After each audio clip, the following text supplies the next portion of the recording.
2018 మార్చి 22 కేరళలోని పతనంతిట్ట జిల్లాలోని ఒక సాధారణ ఉదయం అది. ఇంట్లో వాళ్ళకి కూడా ఆ రోజు మిగతా రోజుల్లాగే అనిపించింది. కానీ ఆ రోజు సాయంత్రానికి ఒక అమ్మాయి కనిపించకుండా పోయింది. ఆమె పేరు జెస్నా మరియా జేమ్స్. జెస్నా అప్పటికి కంజరంపల్లి సెయింట్ డామినిక్స్ కాలేజీలో బీకామ్ చదువుతున్న విద్యార్థిని. ఆ రోజు తన బంధువుల ఇంటికి వెళుతున్నానని చెప్పి జెస్నా ఇంటి నుంచి బయటికి వచ్చింది. కానీ ఆమె అక్కడికి చేరలేదు. సాయంత్రం అయింది, రాత్రి అయింది. జెస్నా ఇంటికి తిరిగి రాలేదు. కుటుంబం వెంటనే పోలీసులను ఆశ్రయించింది. అలా ఒక కాలేజ్ విద్యార్థిని కనిపించకుండా పోయిందనే సాధారణ మిస్సింగ్ కేసుగా మొదలైన దర్యాప్తు కేరళలోనే అత్యంత చర్చనీయమైన మిస్సింగ్ మిస్టరీలో ఒకటిగా మారింది. జెస్నా మరియా జేమ్స్ కేరళలోని పతనంతిట్ట జిల్లాలోని ఒక ప్రశాంతమైన గ్రామానికి చెందిన అమ్మాయి. తండ్రి జేమ్స్ జోసెఫ్ ఒక నిర్మాణ వ్యాపారి. కంజరంపల్లిలోని సెయింట్ డామినిక్స్ కాలేజీలో బీకామ్ సెకండ్ ఇయర్ చదువుతూ ఉంది. చదువులో చాలా తెలివైంది. సోషల్ మీడియాకి, అనవసరమైన హంగామాకి చాలా దూరంగా ఉండే అమ్మాయి. అయితే జెస్నా జీవితంలోని ఒక పెద్ద విషాదం అనేది జరిగింది. ఈ సంఘటన జరగడానికి కేవలం 10 నెలల ముందే, అంటే మే 2017లో ఆమె తల్లి క్యాన్సర్తో కన్నుమూశారు. తల్లంటే జెస్నాకి ప్రాణం. ఆమె చనిపోయాక జెస్నా తీవ్రమైన మనోవేదనకి గురైంది. చాలా డిప్రెషన్లోకి కూడా వెళ్ళిపోయింది. ఇంట్లో అక్క అన్న ఉన్నప్పటికీ తల్లి లేని లోటు ఆమెను బాగా కుంగదీసింది. అలాంటి పరిస్థితుల్లో మార్చి 22, 2018న రోజువారీలాగే కాలేజ్కి అనుకొని బయలుదేరిన జెస్నా ముండంకాయంలో ఉన్న తన పిన్ని ఇంటికి వెళుతున్నానని చెప్పింది. తండ్రి కూడా వ్యాపార పని మీద బయటికి వెళ్లడంతో ఇంట్లో ఎవరూ లేని సమయంలో ఆమె బయట అడుగుపెట్టింది. ఉదయం 9:15 ఇంటి నుంచి ఆటోలో బస్టాప్కి చేరుకుంది. అక్కడ నుంచి ఏరుమల్లి వెళ్లే బస్సు ఎక్కింది. ఉదయం 10:30 ఏరుమల్లి బస్టాప్లోని ఒక షాపు సీసీటీవీ ఫుటేజ్లో జెస్నా బస్సులో కూర్చొని ఉన్న దృశ్యాలనేవి రికార్డ్ అయ్యాయి. సాయంత్రమైన జెస్నా పిన్ని ఇంటికి చేరుకోకపోవడంతో కుటుంబ సభ్యులు కంగారు పడి వెతకడం అనేది ప్రారంభించారు. మరుసటి రోజు పోలీస్ స్టేషన్లో మిస్సింగ్ కేసు కూడా నమోదైంది. జెస్నా తను రోజు వాడే స్మార్ట్ ఫోన్ను ఇంట్లోనే వదిలేసి ఒక బటన్ ఫోన్ని మాత్రమే తీసుకుని వెళ్ళింది. ఏరుమల్లి దాటిన తర్వాత ఆ ఫోన్ సిగ్నల్ కూడా కట్ అయిపోయింది. జెస్నా కనిపించకుండా పోవడానికి కొన్ని రోజుల ముందే తన స్నేహితుడికి ఒక మెసేజ్ అనేది పంపించింది. నేను చనిపోబోతున్నానని, ఇక ఎక్కువ రోజులు నేను బ్రతకను అని. జెస్నా ఎక్కడికి వెళ్ళిందో తెలుసుకోవడానికి పోలీసులు ఆమె ప్రయాణాన్ని ఒక్కొక్క అడుగుగా వెనక్కి ట్రాక్ చేయడం అనేది మొదలుపెట్టారు. అప్పుడు ఒక ముఖ్యమైన క్లూ బయటపడింది. అదే సీసీటీవీ ఫుటేజ్. దర్యాప్తులో బయటపడిన CCTV visuals, I witness information ప్రకారం జెస్నా ఏరుమల్లి వైపు వెళ్ళినట్టు పోలీసులు గుర్తించారు. ఒక ఐ విట్నెస్ కూడా ఆమె ఏరుమల్లి వైపు వెళ్లే బస్సు ఎక్కినట్టు చెప్పాడు. అంటే జెస్నా ప్రయాణంలోని ఒక దశ వరకు పోలీసులకు ఒక ట్రైల్ అనేది కనిపించింది. కానీ ఏరుమల్లి తర్వాత? అదే ఈ కేసులో మొదటి ప్రశ్న. ఎందుకంటే ఆ తర్వాత జెస్నా గురించి ఖచ్చితమైన సమాచారం అనేది దొరకలేదు. ఆమె ఫోన్ నుంచి ఏదైనా క్లియర్ కమ్యూనికేషన్ అనేది వచ్చిందా? ఎవరినైనా కలిసిందా? ఎక్కడికి వెళ్ళింది?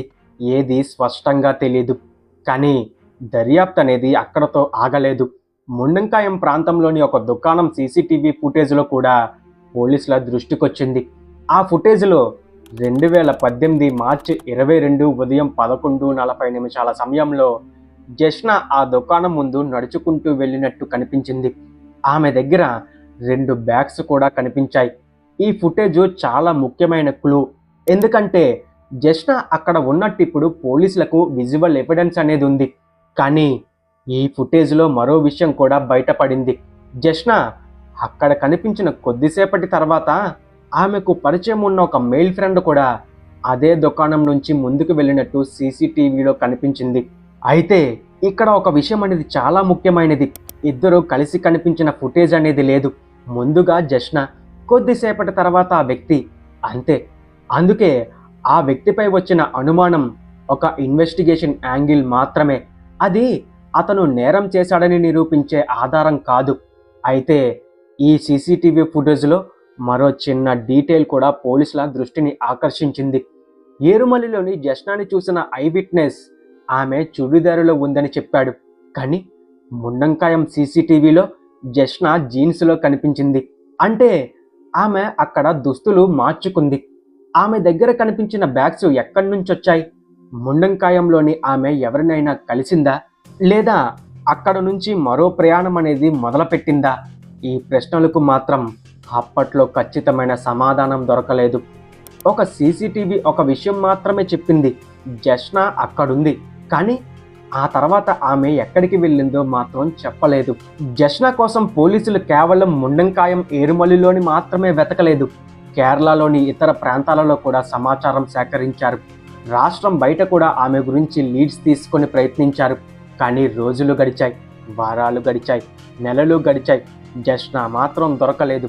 దర్యాప్తు ముందుకు సాగుతున్న కొద్దీ పోలీసులు ఆమె ప్రయాణాన్ని మాత్రమే కాదు, ఆమె వ్యక్తిగత జీవితాన్ని కూడా పరిశీలించడం అనేది ప్రారంభించారు.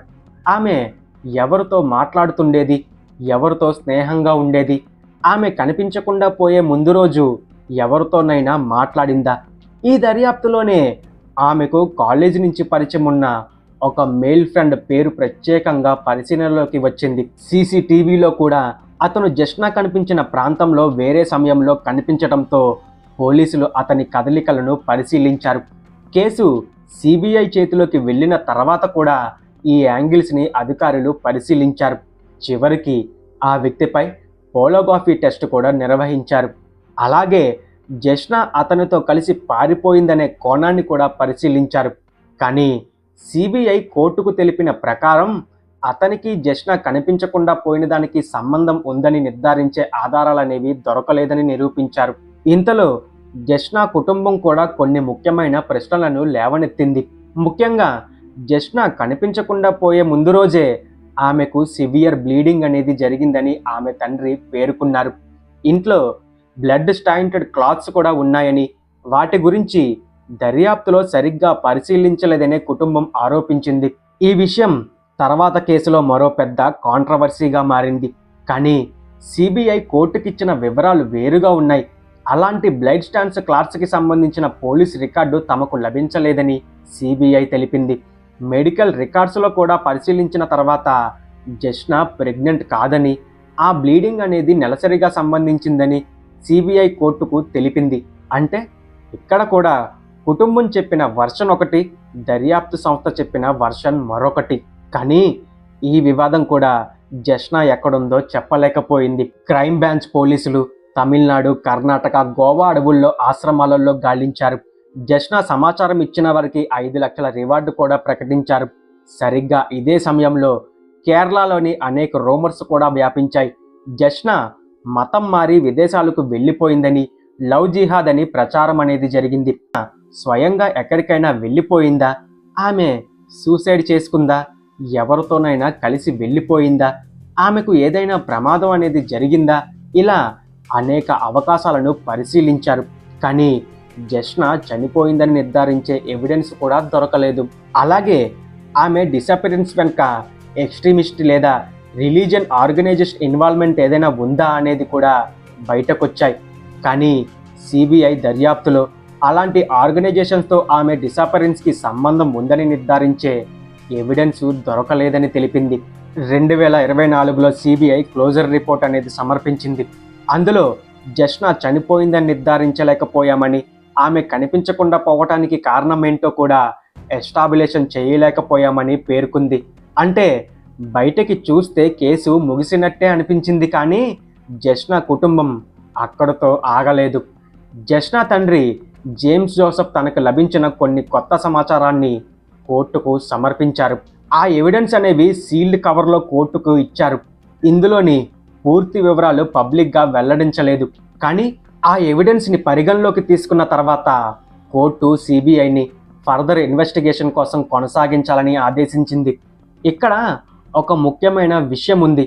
కోర్టు ఫర్దర్ ఇన్వెస్టిగేషన్కి ఆదేశించిందంటే కేసు సాల్వ్ అయిందని కాదు. అలాగే కుటుంబం సమర్పించిన ప్రతి క్లెయిము నిజమని కోర్టు నిర్ధారించిందని కూడా కాదు. దాని అర్థం ఇంకా పరిశీలించాల్సిన విషయాలు ఉన్నాయని కోర్టు భావించింది. అయితే ఆ సీల్డ్ ఎవిడెన్స్లో పూర్తి కంటెంట్ మాత్రం ఇప్పటికీ పబ్లిక్ డొమైన్లో లేవు. 2024 తర్వాత కేసు మళ్ళీ నిశ్శబ్దంగా మారిపోయినట్టే కనిపించింది. కానీ 2026 మార్చిలో పరిస్థితి ఒక్కసారిగా మారిపోయింది. జష్నా కనిపించకుండా పోయి దాదాపు 8 ఏళ్ళు అయినా సిబిఐ మళ్ళీ ఇన్వెస్టిగేషన్ అనేది ప్రారంభించింది. ఈసారి ఏరుమల్లి గెస్ట్ హౌస్లో ప్రత్యేక ఆఫీసును ఏర్పాటు చేసింది. తాజా రిపోర్ట్స్ల ప్రకారం ఆ ఆఫీసు సుమారు 6 నెలల పాటు పనిచేయనున్నట్టు సమాచారం ఇచ్చారు. కానీ ఈ కథలో మనం చివరిగా గుర్తుంచుకోవాల్సింది ఒక థియరీ కాదు, ఒక రూమర్ కాదు, ఒక ఇన్వెస్టిగేషన్ రిపోర్ట్ కూడా కాదు. ఒక కుటుంబం 8 ఏళ్ల క్రితం వాళ్ళు తమ అమ్మాయిని కోల్పోయారు. ఆమె ఎక్కడుందో తెలీదు, ఆమెకు ఏం జరిగిందో కూడా తెలీదు. కానీ ఆమె కోసం ఎదురుచూపు మాత్రం ఇంకా ఆగలేదు. ట్రూ క్రైమ్ కథల్లో మన దృష్టి సాధారణంగా మిస్టరీ అనేది ఎలా సాల్వ్ అవుతుంది అనే ప్రశ్నపైనే ఉంటుంది. కానీ ప్రతి మిస్సింగ్ పర్సన్ కేసు వెనుక ఒక నిజమైన మనిషి ఉంటాడు, ఒక కుటుంబం ఉంటుంది, ఒక జీవితం కూడా ఉంటుంది. అందుకే జష్నా కేసును థియరీస్తో కాకుండా ఆమె కోసం ఎదురు చూస్తూ ఉన్న కుటుంబం కోణంలో కూడా చూడాలి. 2018 నుంచి ఒకే ప్రశ్న, జష్నా ఎక్కడ? 2024లో సమాధానం అనేది రాలేదు. 2026లో ఆమె కోసం వెతుకులాట అనేది మళ్ళీ మొదలైంది. ఈసారి ఈ వెతుకులాట ఏదైనా సమాధానం దగ్గరకు తీసుకువెళ్తుందా, లేక ఈ కేసు ఇలాగే ఒక అనాన్సర్ మిస్టరీగా మిగిలిపోతుందా? దానికి సమాధానం ఇప్పటికీ మనకి తెలియదు. కానీ జష్నా మరియా జేమ్స్ 2018 మార్చి 22 నుంచి కనిపించలేదు.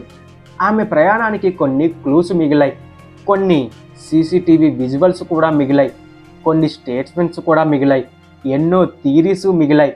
కానీ ఆమె మాత్రం ఇంకా తిరిగి రాలేదు.